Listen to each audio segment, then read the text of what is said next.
અને વધુ એક સમાચાર આશારામ ને લઈને છે। દુષ્કર્મના આરોપી આશારામે ગુજરાત હાઈકોર્ટમાં અરજી કરી અને એ જામીનની શરતોમાં ફેરફાર કરવા માટે આશારામે જે અરજી કરી હતી, આશારામની આસપાસ રહેતા પોલીસ કર્મચારીઓને હટાવવાની એણે માંગ કરી હતી અને એ જ માંગનો ઉલ્લેખ આ અરજીમાં કરાયો હતો।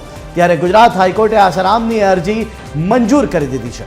શરત મુજબ આસપાસના 3 પોલીસ કર્મચારી હાજર રહેશે તેવી પહેલા શરત હતી, જે શરતને જ ન માનવા માટેની અરજી કરવામાં આવી હતી આશારામ દ્વારા। આજ મામલે વિસ્તારથી વાત કરવા માટે સંવાદદાતા મૌલિક જોડાઈ રહ્યા છે। મૌલિક, શરત શું હતી અને અરજીમાં શું ઉલ્લેખ હતો અને હવે એ અરજીનું શું?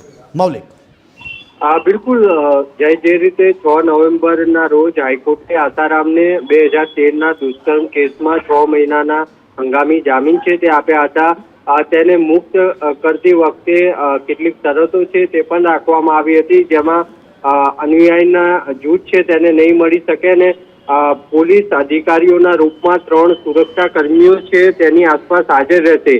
જો કે આશારામના આસપાસથી પોલીસ હટાવવા માટે તેને ગુજરાત હાઈકોર્ટમાં એક અરજી છે તે કરી હતી અને આ અરજી છે તે ગુજરાત હાઈકોર્ટે મંજૂર કરી છે। એટલે કે હવે જે 3 સુરક્ષા કર્મીઓ આશારામ જોડે રહેતા હતા તેને હટાવવામાં આવશે। જો કે હજુ પણ આશારામ પોતાના અનુયાયીઓ અને સાધકો છે તેને મળી શકશે નહીં। જી, આભાર મૌલિક સમગ્ર માહિતી આપવા બદલ।